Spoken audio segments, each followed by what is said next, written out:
Hi friends, నా పేరు సురేంద్ర. లైవ్లో హరితేజ నామినేషన్స్ అయిపోయినాయండి. బ్రేక్ ఇచ్చారు. ఒక్క నామినేషన్ తర్వాతే బ్రేక్ ఇచ్చారు. వాళ్ళు కూడా షాక్ అయ్యారనమాట.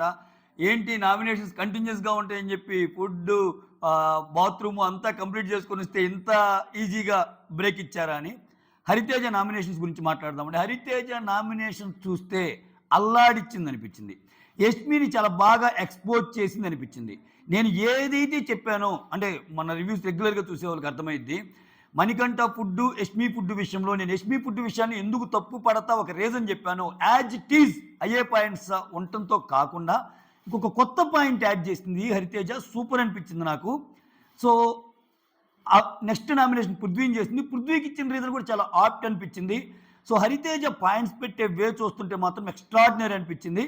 ఏంటో మాట్లాడుకుందాం. దానికంటే ముందు వీడియోస్ నచ్చుతుంటే లైక్ చేయండి. కొత్తగా ఎవరైనా చూస్తుంటే please do subscribe my channel. Yes, యష్మిని నామినేట్ చేస్తా హరితేజ.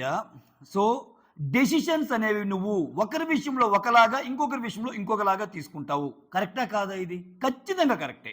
బిగ్ బాస్ ఏదైనా చూసిన ప్రతి ఒక్కరికి అర్థమైంది. ఫ్రెండ్స్ విషయంలో ఒకలాగా ఉంటుంది, అండ్ దెన్ వేరే వాళ్ళ విషయంలో ఒకలాగా ఉంటుంది. మనకి దీనికి ఎగ్జాంపుల్ చెప్పాలంటే కొల్లలు చెప్పొచ్చు. సో ఒక సంచాలకుగా అయినా సరే, నేను ఇంతే, నాకు నచ్చిన వాళ్ళకే చేసుకుంటా, వేరేది ఏదైనా ఒక ఆర్గ్యుమెంట్ అయినా నాకు ఇంతే, నేను నా వాళ్ళకే చేసుకుంటా అనే యాటిట్యూడ్ యష్మికి చాలాసార్లు కనపడింది. సో అది కొత్తగా చెప్పుకోవాల్సిన పనిలా. So that is clear, right? 2 అంటే ఆమె అలా ఉండటమే కాదు, ఆ గ్రూప్లో వాళ్ళు అనుకునే వాళ్ళకి సపోర్ట్ చేయకపోయినా కానీ ఫైర్ అయ్యింది. బెస్ట్ ఎగ్జాంపుల్ ప్రేరణ సపోర్ట్ పృథ్వీకి ఇవ్వలేదని చెప్పి ఐఆమ్ మెగా చీఫ్ విషయంలో ప్రేరణ మీద ఎగిరింది మనం చూడొచ్చు. అది క్రిస్టల్ క్లియర్ కదా. ఇంకా సో నీ గ్రూప్లోనే గెలవాలని కోరుకుంటావు, ఒక గ్రూప్లో ఒకలాగా ఇంకో గ్రూప్లో ఒకలాగా అనేది జస్టిఫికేషన్ చెప్తాను. హరితేజ అన్న ప్రతి పాయింట్కి నేను జస్టిఫికేషన్ చెప్తా, ఈ వీడియో చేస్తున్నా, చివరిదాకా చూడండి. నెక్స్ట్, మణికంఠని ఎవ్రీ వీక్ నామినేట్ చెయ్యాలి అనే నీ ఆలోచన వెనక నీ సేఫ్ గేమ్ కూడా ఉందంటది. అసలు ఇది బ్రిలియంట్ పాయింట్ అబ్బా. నిజంగా నాకు కూడా తట్ల ఇది. అంటే ఏమంటుందంటే, నువ్వు మణికంఠ తప్పు చేశాడు, మణికంఠ తప్పు చేసినప్పుడు నువ్వు మణికంఠ నామినేట్ చేసావు. ఎవ్రీ వీక్ మణికంఠ తప్పు చేయాలని లేదుగా. సో ఒక గొడవ వల్ల నిన్ను ప్రతి వీకు నేను నామినేట్ చేస్తాను అంటే, అటువంటి గొడవలే నీకు వేరే వాళ్ళతో అయినప్పుడు ప్రతి వీకు నామినేట్ చేస్తాను ఎందుకు అనలేదు. సో మణికంఠ సాఫ్ట్ టార్గెట్గా చూజ్ చేసుకొని మణికంఠ నామినేట్ చేయటం ఒకటి. దాని ద్వారా ఏమో 2 నామినేషన్ వేయాల్సి వచ్చినప్పుడు ఎప్పుడు మణికంఠ ఉంటాడుగా ఒకటి, ఇంకో 2 నామినేషన్కి పెద్దగా ఎత్తుక్కోబల్లే రీజన్స్. సో మళ్ళీ వేరే కొత్త వాళ్ళని వేసి అలా. సో ఇది ఒక తెలివితో ఆడావు నువ్వు గేమ్ అనేది 100% నాకు కరెక్ట్ అనిపిస్తుంది. అంటే నేను ఫస్ట్లో చెప్పాను యష్మి చాలా స్ట్రైట్ ఫార్వర్డ్ అని, బట్ యష్మి గేమ్ కొన్నిసార్లు చూశాక తన స్ట్రైట్ ఫార్వర్డ్నెస్తో పాటు మాటలు మార్చడం చాలాసార్లు చూసా. బెస్ట్ ఎగ్జాంపుల్, సోనియా విషయంలో యష్మి ఫైట్ చేసినంత ఎవరు చేయలే. జస్ట్ 2 రోజుల్లోనే తన ఒపీనియన్ మార్చుకొని సోనియా వెళ్ళిపోయేటప్పుడు సోనియా విషయంలో సోనియాతో తప్పేం లేదురా, అసలు తప్పంతా మీదేరా అన్నట్టు మాట్లాడింది. ఓకేనా? సో సోనియా విషయంలో నాకు తప్పేం కనపడలేదు, తప్పంతా మీదే అన్నట్టుగా మాట్లాడింది. ఆదిత్య గారు ఉన్నప్పుడు ఆదిత్యకి ఎప్పుడు ఇన్పుట్స్ ఇవ్వని, ఆదిత్యకి చాలా మంచిగా ఆడుతున్నారు, చాలా మంచి మనిషి అని ఎప్పుడు చెప్పని యష్మి ఆదిత్య ఎలిమినేట్ అయినప్పుడు, ఆదిత్య ఎలిమినేట్ అయ్యాక పృథ్వీతో కూర్చొని చాలాసేపు అంటుంది, ఆదిత్య ఎంత మంచివాళ్ళరా, ఆదిత్య అసలు ఏం చేయర్రా, ఆదిత్య చాలా మంచివాళ్ళరా అన్నట్టు. సో ఎలిమినేట్ అయ్యాక చెప్తుంది. కానీ ఇవన్నీ ఏంటి? కలర్స్ మార్చడం కాదా? ఇవన్నీ ఏంటి? ఈ డెసిషన్స్ మార్చడం కాదా? సో సంచాలక విషయంలో కూడా అట్టర్ ఫెయిల్యూర్. సీతకి మణికంఠకి జరిగినప్పుడు సీతకి సపోర్ట్ చేసింది ఎందుకు? వాళ్ళ టీం అని. తర్వాత ఒప్పుకోవాలా? నాగార్జున సార్ 4 అడిగాక ఓకే సార్, ఆ టైంలో ఫుడ్ కావాలి. ఎన్ని ఫ్లిప్పులు, ఎన్ని గేమ్ చేంజెస్ ఉన్నాయో చూడండి అమ్మాయి టాస్క్లో. కానీ స్ట్రైట్ ఫార్వర్డ్ నేను అనే ఒక్క పాయింట్తో అవన్నిటినీ కవర్ చేయాలని చూసే ఒక గేమ్ ప్లేలా కనిపిస్తుంది యష్మిది, రైట్? ఆ తర్వాత ఇక్కడ ఇంకో పాయింట్ అండి. సరే, నువ్వు మణికంఠకి ఫుడ్ ఇవ్వలేదు, ఫుడ్ ఇవ్వకపోవడం నీ డెసిషన్ అది. కానీ మళ్ళీ బయటకు వచ్చి నీకు నేనున్నా, అరే గేమ్ చూసే వాళ్ళకి ఎవరికైనా అర్థమైంది ఏం చెప్పటం, మణికంఠకి అందరు ఉన్నారు, సో ఇది చేయటానికి మిగిలిన వాళ్ళకి ఎవ్వరు లేరు అంటే ఒక్క క్వశ్చన్ అండి. మణికంఠ ఏడ్చినప్పుడు అందరూ వస్తున్నారు, మిగిలిన వాళ్ళకి అసలు ఎవరు సానుభూతి ఇవ్వలేదంటే అది మీ తప్పేగా. ఇప్పుడు ఎమోషన్ అనేది ఎవరిదైనా ఎమోషనేగా. సో నువ్వు మణికంఠ ఫీల్ అయినప్పుడు మాత్రం వెళ్తున్నారు, ఓదారుస్తున్నారు, వేరే వాళ్ళకి ఓదార్చడం లేదంటే ఏంటి మీనింగు? ఆయన ఓదార్చి మీ గేమ్ ఇంకో మెట్టు ఎక్కించుకోవటానికా? లేకపోతే ఏంటి? హరితేజ ఈ పాయింట్ చెప్తాను, సరే నువ్వు ఓదారుస్తున్నావు, మళ్ళీ అవసరమైనప్పుడు ఆయన్నే టార్గెట్ చేస్తున్నావు కదా. టార్గెట్ చేయటం ఏంది? ఓదార్పోయింది. సో ఆయనకు అవసరం అనుకున్నప్పుడు నువ్వు ఆయనకి ఇవ్వచ్చు కదా, నీకు అంత కన్సర్న్ ఉంటే. అంటే యష్మి బాగానే ట్రై చేసింది, ఆర్గ్యుమెంట్స్ ట్రై చేయలేదని నేను చాలా బాగానే ట్రై చేసింది. సో అంతకు ముందు రోజే నిఖిల్ నాతో చెప్పాడు, సో సో దాని అవసరం ఆయనకి ఎక్కువ ఉందనుకున్నాను అని చెప్పినప్పుడు ఇంకోటి కూడా అంటది, నిఖిలేం అడగలేదు కదా అక్కడ, ఇతను కావాలి కావాలి అని అడుగుతున్నాడు కదా అన్నట్టు అంటది. ఆ తర్వాత అమ్మాయి అంటది, అట్లయితే మా ఫాదర్ కూడా నాకు చాలా ఇంపార్టెంట్ రిలేషను, మా ఇద్దరి మధ్య కూడా గొడవలు ఉన్నాయి, మా ఫాదర్ది మాది, అంటే గొడవలు అంటే చాలా ఉన్నాయి తెలియనివి, అయినా మా ఫాదర్ తీసుకొని రాలేనప్పుడు నేనేం ఫీల్ అవ్వలేదు కదా అన్నట్టు అంటది. ఎలా ఎక్స్పెక్ట్ చేస్తావు మణికంఠ తెస్తాడని? నువ్వు మణికంఠ తేనప్పుడు నువ్వు మణికంఠ తేకుండా మణికంఠ మాత్రం నాకు తేవాలని ఎక్స్పెక్ట్ ఎలా చేస్తావు? అయితే దానికి యష్మి కూడా నేను కూడా ఎక్స్పెక్ట్ చేయలేదు, నేను చేయలేదు కాబట్టి ఆడు చేయలేదు, సో నేను దానికి ఫీల్ అవ్వలేదు అన్నట్టు చెప్పినా హరితేజ చెప్పిన పాయింట్స్ మాత్రం వేరే లెవెల్ అనిపించింది నాకైతే నిజంగా. సో ఆ తర్వాత ఇక్కడ ఇంకోటి, నాకు అదేం లేదు, నాకు ఎవరైనా ఒకటే, సో ఇప్పుడు నేను లోలో ఉన్నప్పుడు మణికంఠ దగ్గరికి వచ్చి చాలా చేస్తాను, అలా అందరూ చేస్తారు అన్నప్పుడు భలే పాయింట్ చెప్తుంది. సో ఇప్పుడు ఏమ గేమ్ అన్నా ఒక రకం, ఏమ గేమ్లో ఓడిపోయంటే ఒక రకం.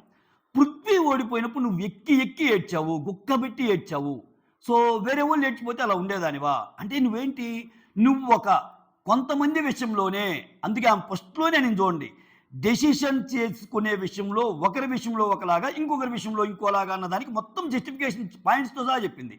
మళ్ళీ ఏముంది, అఫ్కోర్స్ మేము బయట నుంచి చూసాం కాబట్టి ఇప్పుడు నేను వచ్చా కదా, కొన్ని వారాలు ఆగాక నీకేం మళ్ళీ కరెక్ట్ అనిపిస్తే అలానే చెప్తానన్నది. అసలు ఇంక సూపర్ పాయింట్స్ అంతే హరితేజవి, ఇంకా దాంట్లో వేలు పెట్టడానికి ఛాన్సే లేదు. సో ఆ రకంగా యష్మి కూడా తన పాయింట్ చెప్తా, నేను కరెక్ట్ చేసుకుంటాను, సో చూస్తాను, నా వరకు నాకు తప్పు కనపట్టలేదు కానీ నేను కరెక్ట్ చేసుకుంటాను, మీకు వేరేలాగా వెళ్ళిపోతుందేమో అన్నట్టు అంటది. జస్ట్ ఆ నామినేషన్స్ అయ్యే ముందు కూడా బ్యాక్ పిచ్చింగ్ అయ్యిద్ది.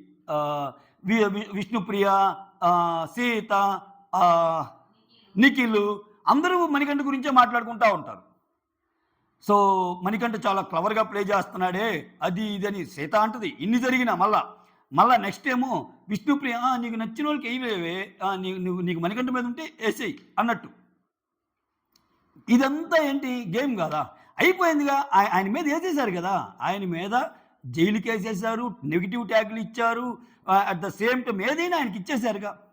సో ఇంకా ఫర్దర్గా అలా చేయటం వల్ల ఇంకా మీకు మనుషులే లేరా ఇంకా చేయటానికి, అంటే ఆయన తప్పితే అందరూ మంచోళ్ళేనా అన్న సెన్స్ ఏదైతే ఉందో దాన్ని అడగగలిగింది హరితేజ.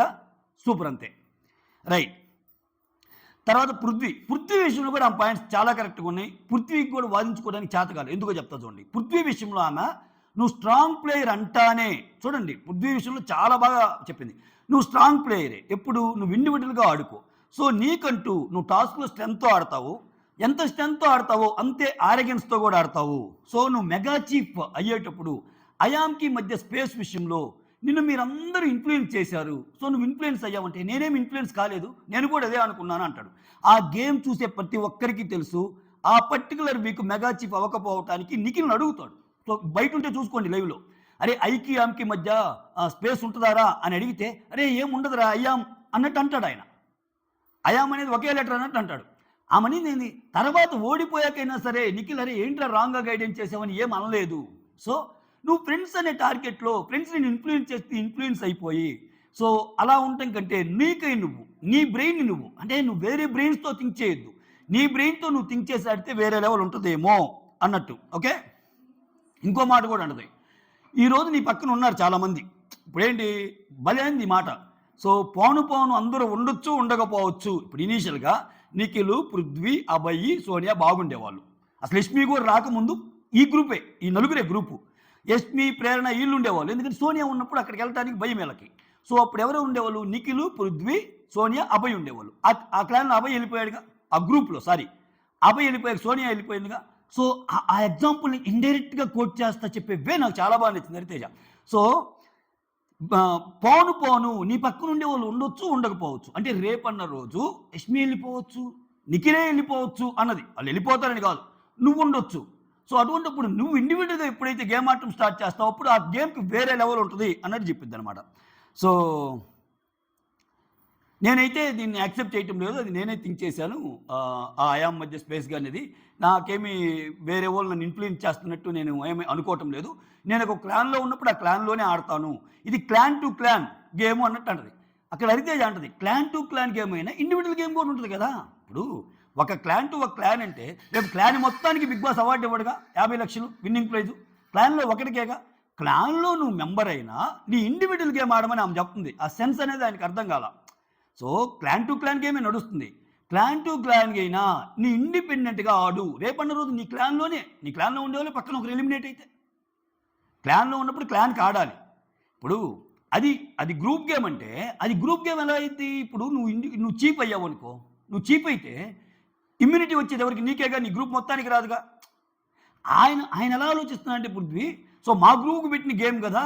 సో అది అందరి గ్రూప్‌కి అప్లికబుల్ గదా అంటున్నాడు. ఆయన మర్చిపోతున్న లాజిక్ ఏందంటే, ఐ యామ్ మెగా చీఫ్ అనేది ఆయన కరెక్ట్‌గా పెట్టుంటే, నీకు సపోర్ట్ చేసి నిఖిల్‌కి ఇమ్యూనిటీ వచ్చేది గాదు. నీకు సపోర్ట్ చేసే యష్మికి వచ్చేది గాదు. నీకే వచ్చేది. ఎందుకని? అది నీ ఆట. సో నువ్వు ఆ క్లాన్‌లో ఉన్నా, నువ్వు ఇండివిడ్యువల్‌గా గేమ్ ఆడి, నీ బ్రెయిన్‌తో నువ్వు గేమ్ ఆడితే, నీకొచ్చే లాభాలు ఏవైతే ఉన్నాయో అవి నీకొస్తాయని చెప్పడం ఆమె ఉద్దేశం. ఏమన్నా చెప్పింది హరితేజ కిల్డ్ ఇట్. హరితేజ అల్లాడించింది అంతే. వాళ్ళ ఇద్దరి పాయింట్స్ మాత్రం super. That's all. Thank you so much. Signing off me Surendra.